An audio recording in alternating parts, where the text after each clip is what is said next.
All right, we're here with Congressman Andy Kim, candidate for U.S. Senate here in Highland Park. You just had a big event here. You've got a convention coming up, Middlesex County Democratic Organization Convention, to pick candidates.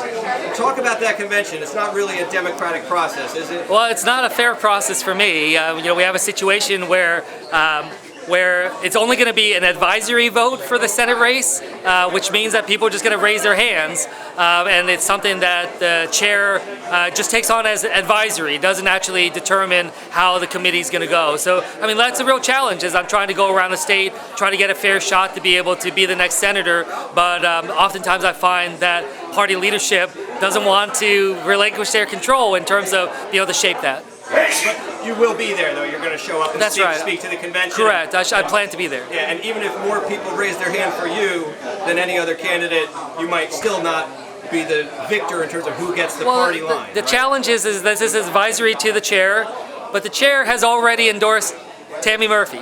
So, it's one of those situations where I hope that the broader public and the press and others see this for the process that it is, which is, again, this is not the kind of fair and open process that we deserve here in New Jersey and in this country. 49 other states in America do their ballots and do their elections differently than New Jersey. We're an outlier, and I'm just tired of that.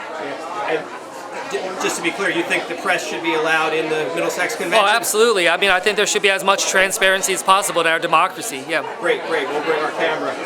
You are actually even in a lawsuit challenging the whole party line system across the state and the 19 counties that use it. Can you just talk a little bit about the importance of that lawsuit and what that could mean for your campaign and for others that are running? Well, look, I asked all the county clerks and all the chairs of the parties to change and support a change to what's called an office block ballot that every other state in America uses.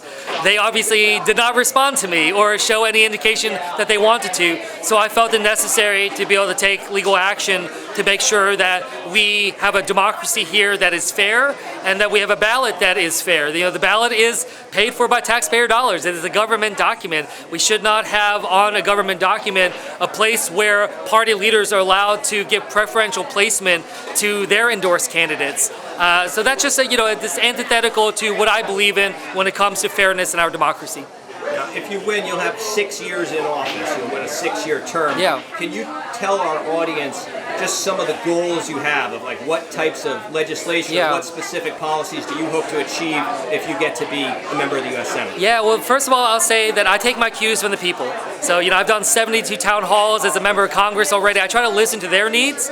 My job is not to impose my beliefs and my priorities upon the state, but to try to engage. So what I hear from a lot of people is about high costs and affordability. That's whether that's housing costs or food costs or others. I still hear that as a top issue. A lot of concerns about making sure we can pass the Women's Health Protection Act, which would restore and protect women's right to choose in this country and the reproductive rights.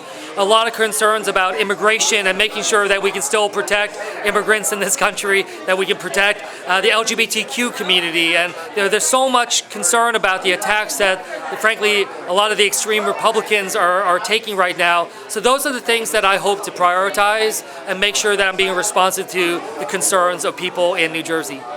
One last question. In New Brunswick, we have a lot of public housing units that are very old and in need of repair or replacement.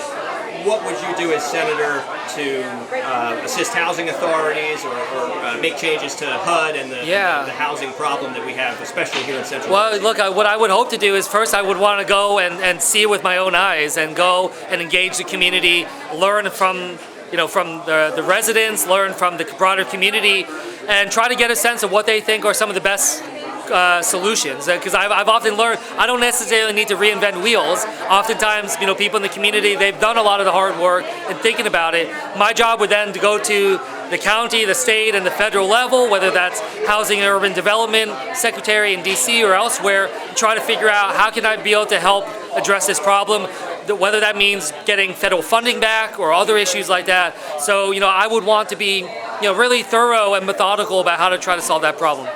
Thanks so much for your time. Good luck to you. Thank you so much.